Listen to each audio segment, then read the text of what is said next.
Here you go. Okay. I was born in Bethany, Illinois, which is a small town about 19 miles southeast of Decatur, Okay. December 23rd, 1927. I was the third. There are four children born to my mother. My older sister died when she was approximately 2 years old, 17 months old. and it would have been about 1918. Of what? What was going around then? Some kind of fever. I'll think of it I later. can't think of the fever, but it was pretty prevalent back, and we assume that's what it was. Okay. She said she was 17 months old. I don't know. Did you kill it? And my older brother was almost 17 at the time. And my mother, after the birth of my sister, my mother wasn't supposed to have any more children. And I was a complete surprise. And then 15 months later, my younger brother was born. After you. After I was. He's 15 months younger than I am. He was born April 5th, 1929. I started school in Bethany, Illinois, and then we moved when I was 5 years old to Decatur. And they put me in school here in Decatur, but they took me right back out again because I was too immature to handle first grade. Back then we didn't have kindergartens. When you went to school, you went into first grade. And I can remember moving to Decatur. The house, it was the first house I'd ever been in, had electric lights. And the cord come down from the middle of each room. It was in the middle of each room, come down, and the bulb screwed in and had a little light switch on it. And I'd been used to lamps. My brother take me over and hold me up and had me blow the lamp out. Well, he done the same thing with the electric bulb. I couldn't blow it out. But if you knew Paul, that's something he would do. In fact, my cousin, Ruby, told me about when I was a baby. He used to call me, carry me around all over the neighborhood talking to the girls. He used me as a come-on. Like Russ did with Lisa. Yeah. Who? Russ did with Lisa. We're going to take me to college with him. Yeah, the boys come get her and haul them out to their girlfriend's house and just to get them to come out and talk to them, that's all they done. Just to lure is all we were, Lisa. They always treated us that way. And, not much happened. We moved all over town. Every time they come to collect for the rent, we'd move. We lived in four houses on William Street alone.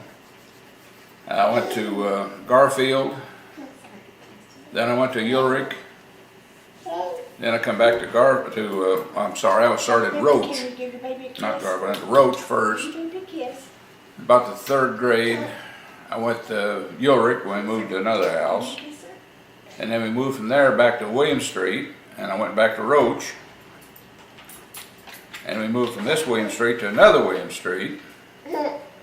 And then we moved from there to approximately where we live now in that same area. And I finished grade school at Garfield. And I went through 3 years at Roosevelt. And by the way, I got on the honor roll, believe it or not. Roosevelt High School? Roosevelt Junior High. Roosevelt At Junior that High. time, it was 7th, 8th, and 9th grades. I went there. Oh, okay. All right. But I went through there, and I was on the honor roll most of the time. Honor roll bowl or honorable mention.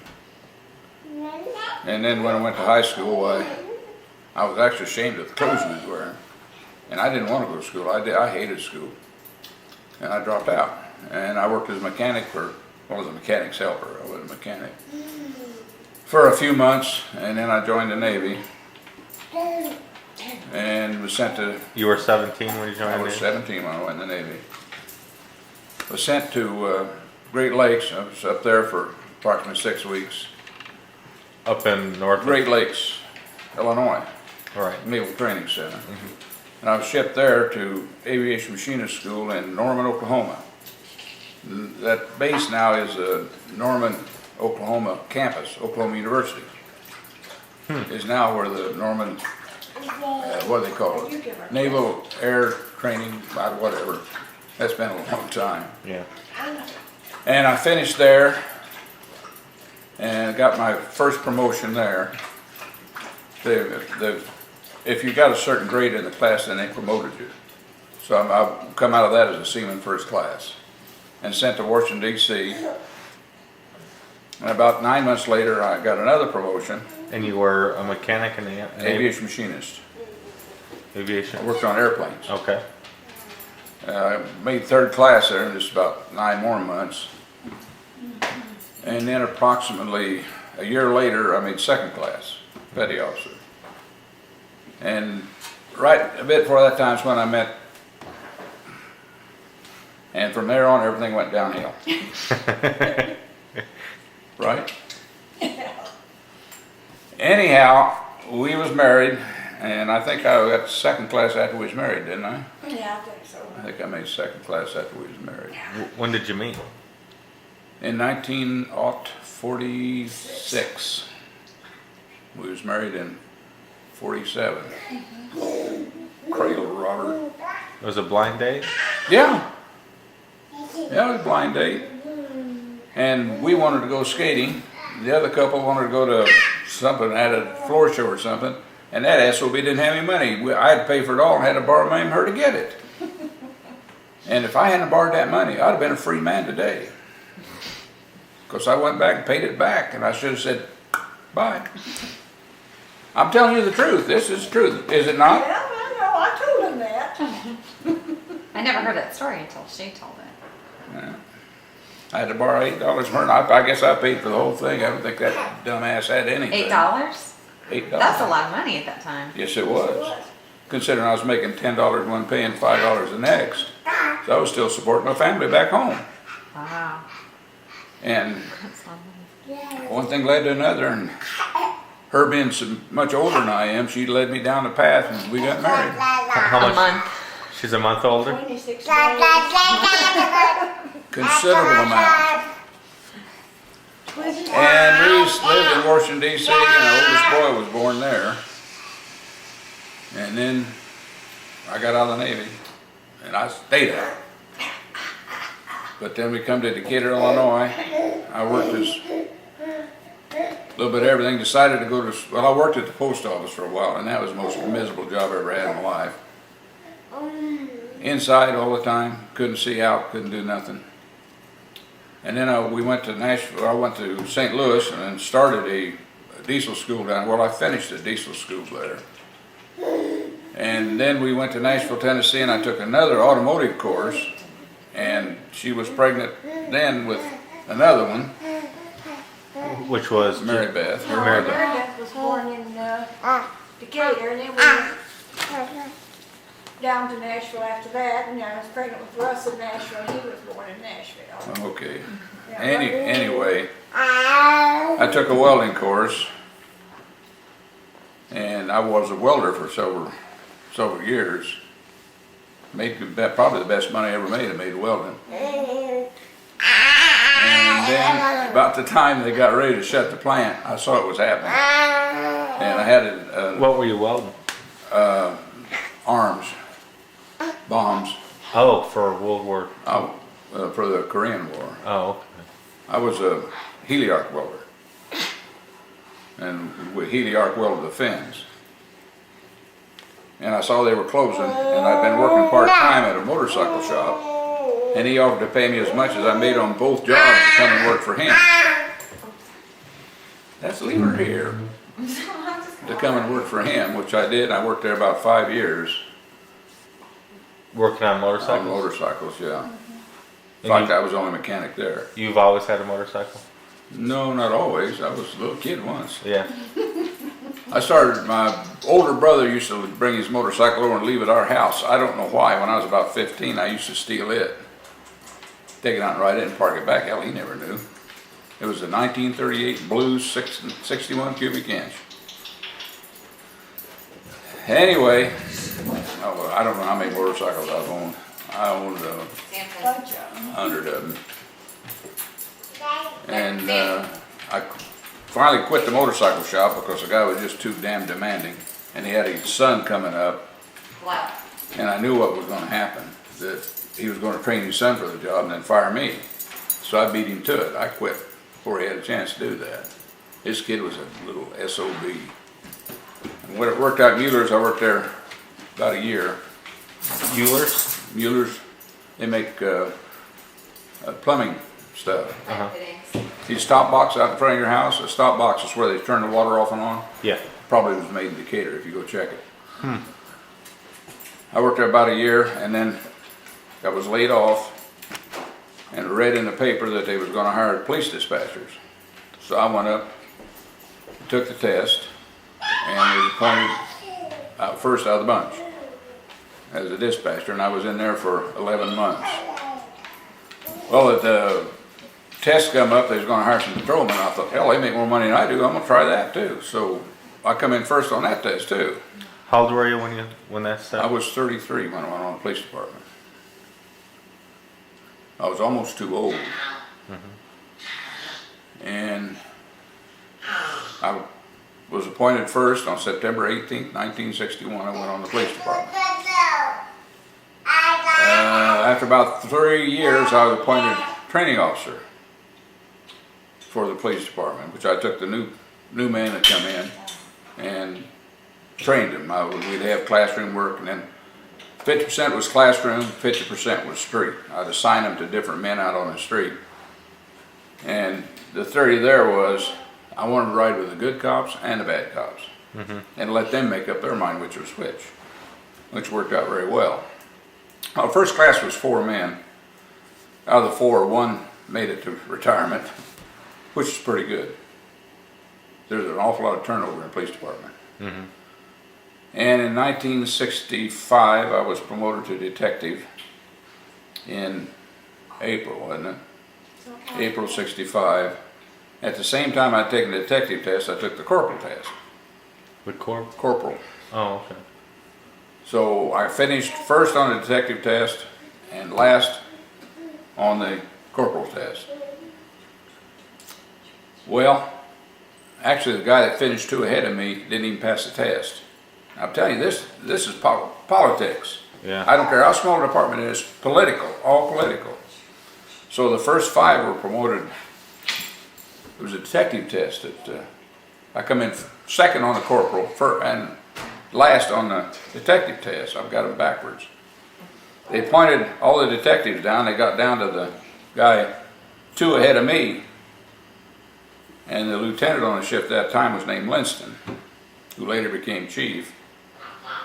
And evidently the chief called him in and was going to appoint one of these other 2 as detective on his shift, and he said he wouldn't want him. And then when Tom Thurman got the neck and said he don't want him, he said, well, you got the Baum. He said, that's the one I want. So I was up there for 5 months.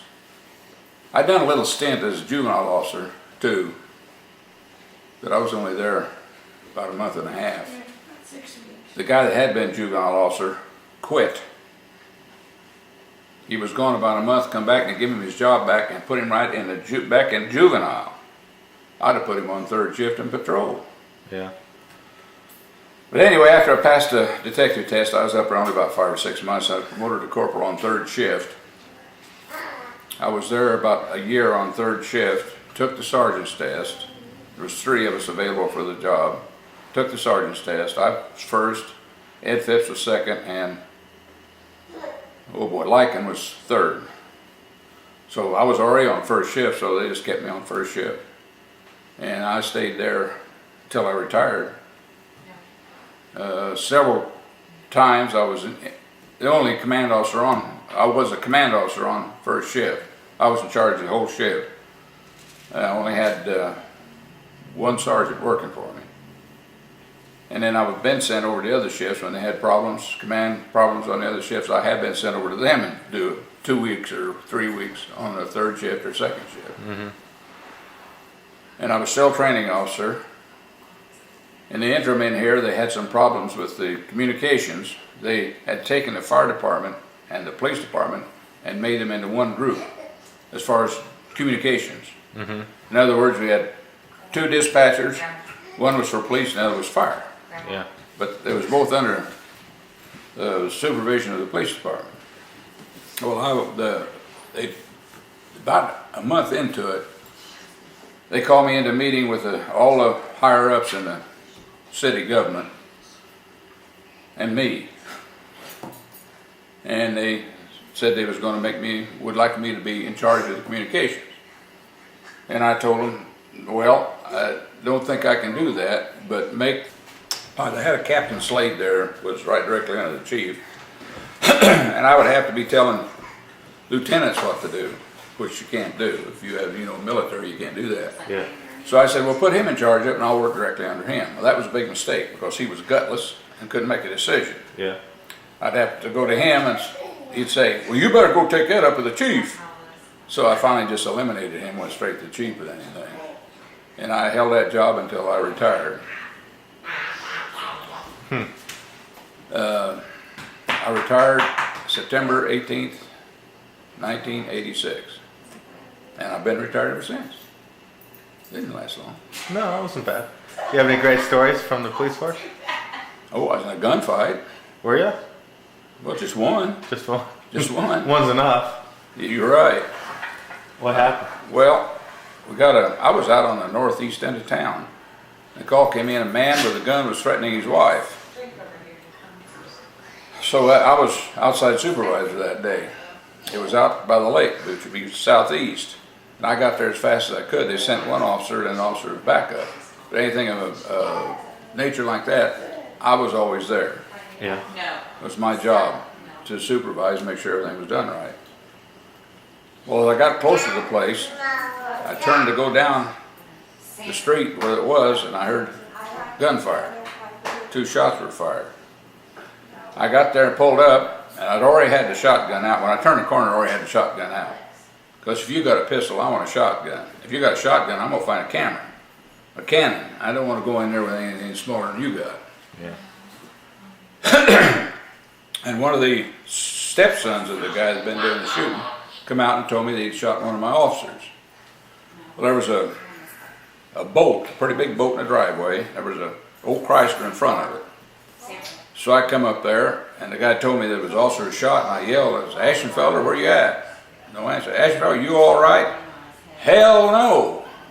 As it turned out, the guy shot him. The first bullet went in here, went down through his spleen, liver, and the whole birds.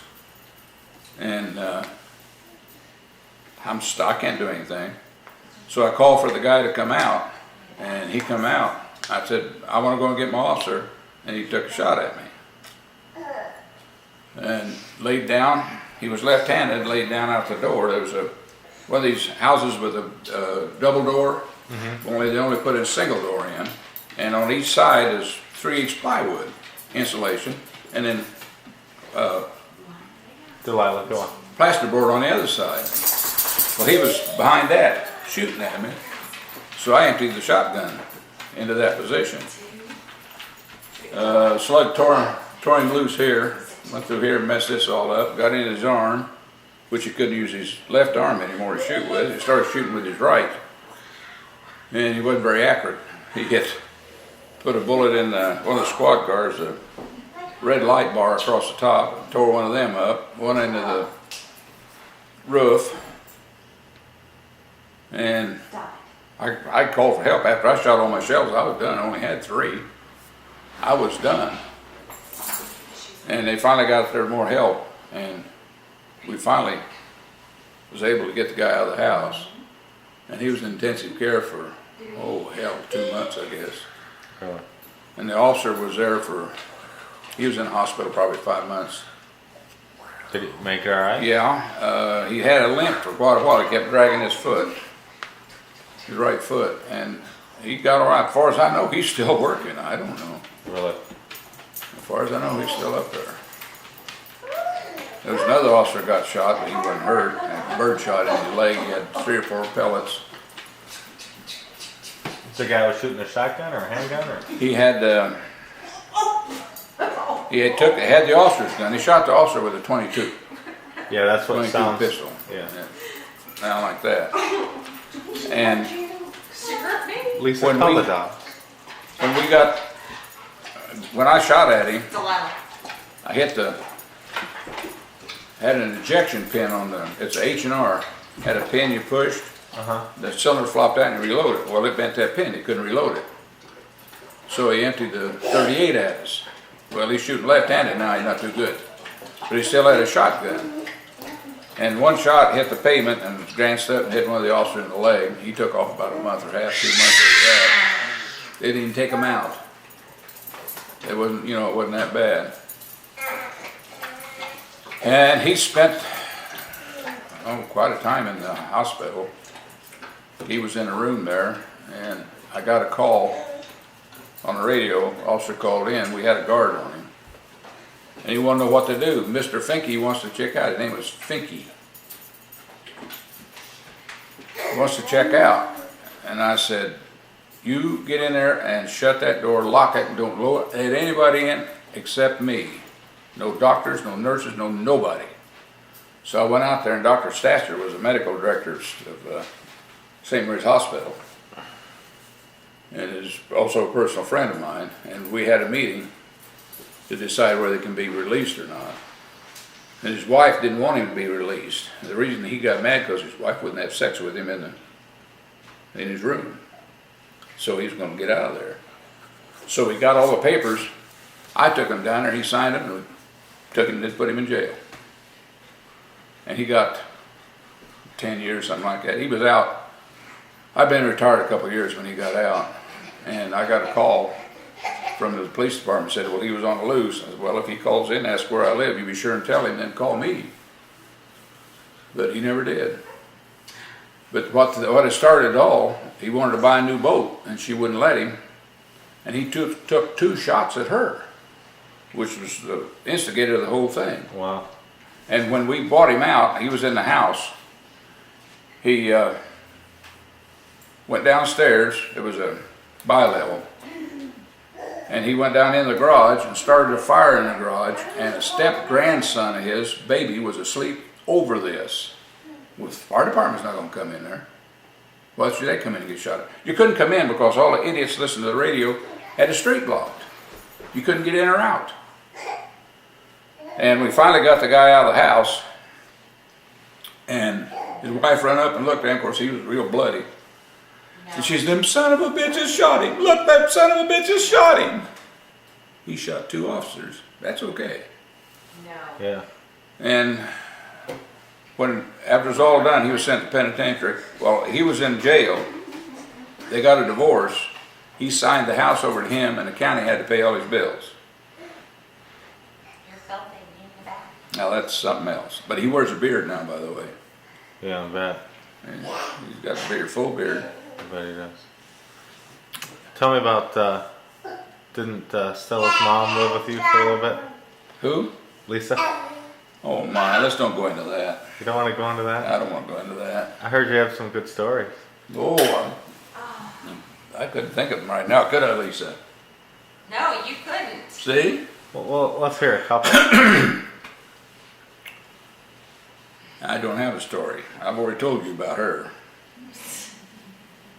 What did she used to call things? What kind of sugar? Oh, she was, what was it, recipe or something we was talking about one day, and she wanted some granulated sugar.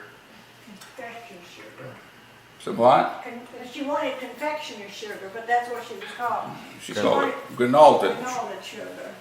She was going to put it on a strawberry. Remember how Ruby Bean showed her to put strawberry in Yeah. confectioner sugar? Can you remember that, Lisa? I only remember when Dana ever doing my hair. I don't remember her. Yeah, in she- her house. Oh, she was, And then in her house. Lisa was probably the best little baby I was ever around. When you were little. Until she hit about 12 years old, and she went nuts. She used to go to those ham fests with you. Oh yeah, yeah. People knew her better than they knew me. They'd say, where's Lisa? I was much cuter. She would go at Ham Fest, she'd be there. What happened when she hit 12? Puberty. No, she had some to that. Bad stuff, huh? She had some. Yeah, when she went to school, her biggest reason for going to school was to be wearing the best dress, be dressed the best. You're not supposed to go up there. Stella. I've said that if she had No. $5,000 cash and got on a bus in Decatur to go to St. Louis to deposit that money to go to school, if they passed through a mall on the way down, she wouldn't have a dime left when she got to school. She'd go out and buy a t-shirt that said Guess on it, pay an exorbitant price. And if they'd have had a t-shirt there and they had to sign on it, this is the same as a Guess shirt, only not the name, and it was $5 and this was $105, she'd buy this one. This was supposed to be a positive video, not a bad Oh. Lisa video. Oh, she was a good little kid. She was, she really was. Tell me about, you just learned some things about your family on your trip down here. Oh, well, my mother was over 35 when I was born. So which means my older brother was 17. He's 16 years older than I am. So it means all my relatives are old. My first cousins are old. A lot of them already died out of old age. Before I was over 50. A lot of them already died. But I never was able to find anything about my great-grandfather on my mother's side. So on the way down here this time, we stopped at Hardin, Kentucky, the county seat of Breckinridge County. And a lady down there in the archives department helped me, and I found out my great-grandmother was buried there in Hardin in a Catholic cemetery. And we found her tombstone. She died in 1890 of some kind of a disease that was going around at the time. It's on the death certificate, which I have, by the way. They gave me a copy of it. And my grandfather got married at the age of 30 to his wife, who was 19. That's more of an age difference than you and Gene. About the same. My great-grandfather was, I believe, 40 when he married his bride at 19. She lived, well, back then that's what happened. You know, a lot of men didn't make it. Accidents and so forth. And also, back then, there was a lot of arranged marriages. But anyway, my great-grandfather on my mother's side was killed in the Civil War. He's buried in Nashville, Tennessee, in the National Cemetery there. I've been trying to get a marker on his grave for 20 years and I haven't been able to do it. They want an eyewitness. What happened to him, he was wounded and put in a hospital at Gallatin, Tennessee, which is a little bit outside of Nashville. And the theory was... Wounded in the Civil War? Yeah, 62. The theory was, or the rumor was at the time, and I remember my grandfather talking about it, that somebody got in there and poisoned the food and killed everybody. And so they buried him there at Gallatin, Tennessee, on the hospital grounds. That's what they done back then. And after the war, they come along and dug them all back up and reinterred them in the National Cemetery in Nashville, Tennessee. Well, back then, if the family didn't request it, they didn't get a stone. All they got was a number. So we went down to the Nashville archives. We'd been all over South looking for this. Somebody said, check the Nashville archives. So we did. And we wrote down a bunch of names, I still got them, and the number that would be on their tombstone if they had one. And right on down the line, and every number matched the name. And come to his, no name, just a number. So who's buried there? But back being in Kentucky, and they was at Tar Heel, Kentucky. It's non-existent. I don't think it's even there now. And that's, by the way, that's where my mother was married, in Tar Heel, Kentucky. I think she was 16 when she got married.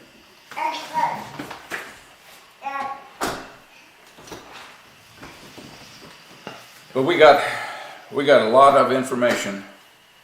Got a Miller over there. You need a fly swatter. Got one over here too. We got a lot of information there on that side of the family, and I want to go back sometime and get some more and go into the other side of the family too. But my dad was, as I understand it, my great-grandfather, or my grandfather on his side, he lived to be, I think, 90 years old. I got his death notice. Had 4 wives, raised 4 separate families. And my At dad... the same time or different? No. Here's a bigamist No. in our family. Bombs are stupid, but they ain't that stupid. People, But- women used to die in childbirth a lot way back. But my dad was the next to the youngest of the last bunch. And they lived in somewhere down there in Kentucky. I could tell you if I had all that stuff there. But he lived quite a while. But of course, they was all dead by 1900, before I was even thought of. And my dad, when he was young, he come up to Findlay, Illinois. He was allegedly a farmer.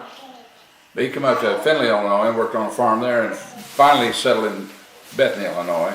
And then my granddad come up. And he was more of a dad to me than my dad ever was. He was the gentlest and nicest man you ever want to be around. Never heard him say a swear word in my life. I take that back. It was an automobile accident one time. Our brother was making a left turn. He was in the car, a bunch of us in the car. Somebody rammed him in the rear. He said, "Hell damn, hell damn, hell damn." And that's it. Only time I ever heard him saying like that. Didn't drink. He'd drink maybe that much of beer, a glass of beer, called it bug juice. So they'd say, "Yeah, give me about that much in the glass there, Paul. Give me that bug juice." And that's all he'd drink. Taught me how to smoke. He smoked one of these pipes that come down like this, you know. Yeah. Old hillside tobacco, strong. And we lived there on Orchard Street. And there was houses as close together as this table. And they'd sit out there in the shade between the two houses. My granddad would smoke his pipe, of course I was always around him, you know. He'd let me smoke that pipe. We all called him Pap. That's what my mother called him, Pap, Pappy. And he just handed it to me. And Mom just raised holy hell. And all he said was, "Now, Druce," he called her Drusilla. Druce, her name is Mary Drusilla, he called her Druce. You're your mom? What? Yeah, I never knew her name. Mary Drusilla. Mary Drusilla. And she just raised, he knew what he was doing. That made me so sick I like to threw up my socks. I don't want nothing to do with that. He knew what he was doing. He was a good old man. He'd always, on Sundays, Saturdays and Sundays, there was a show there in town. They say you get your shoes shined with a rats running over your feet, but they charge a nickel admission. And he'd say, "You boys be good and I'll give you a nickel to go to the show Sunday." Well, I don't care what we done, we still got the nickel. But my dad never gave me a nickel to go no place. Never gave me a nickel to do nothing. Yeah. But he did.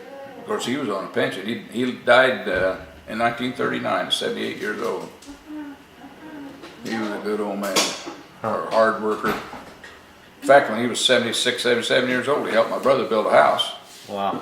He couldn't climb or anything like that, but he bought some used bricks. And he took an old hatchet and was cleaning them bricks as fast as they could put them down. Oh, he was a worker. He was Catholic. Yeah. But my mother never was a Catholic. And I doubted very much if her mother was a Catholic. Yeah. But he was. Yeah. Huh. Well, very interesting. Anything else? That's gotta go in there. Nothing I can think of. Let's bring Stella. Play with Uncle. You wanna play with your uncle? He's being a director. Give me some ice cream. Do you wanna be an uncle? I mean, you wanna see your uncle? Come on. I knew it. I knew it. I got no ice cream though. I don't have any ice cream. Well, I was touching Don't people's you mouths. put my fingers up my nose. Well, kind of tell a stranger will reach over and grab him on the Hey, mouth. can you do this? Can you do that? You were doing that for me in there a while Hey, ago. can you do this? Look.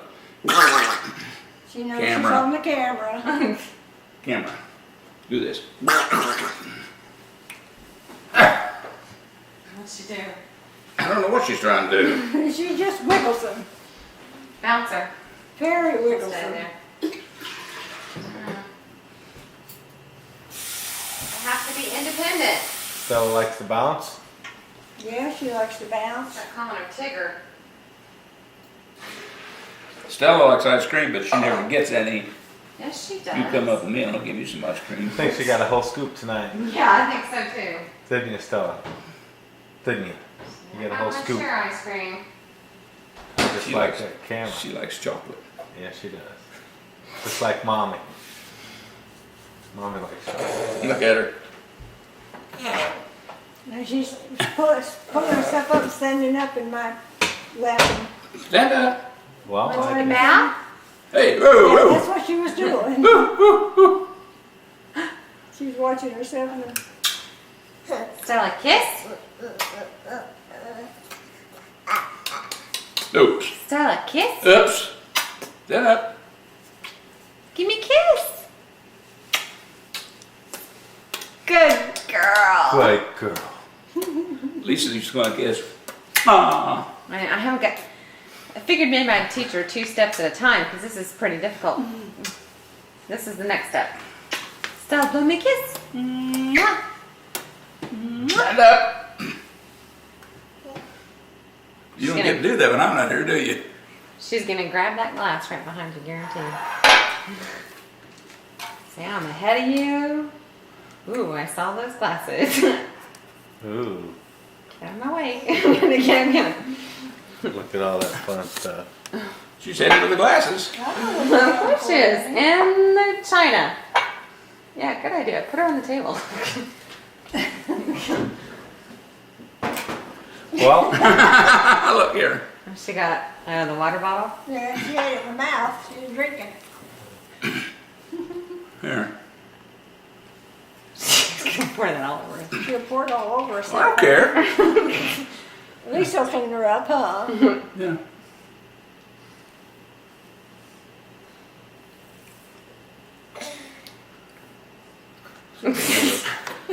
Be like that little kid with his orange juice all. That's the cutest commercial. He just Say no. he's not 2 years old. You can tell he's not 2 years old. And he makes 3 different trips over from the kitchen to What's she you know, doing set now? it down. In the bottle.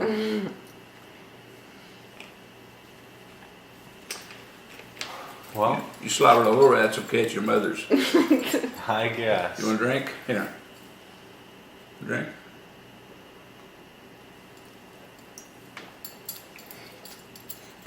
You know, when you and Susie were babies, you had all the hair. Susie didn't have much hair like this, and we used to say, our baby's got hair.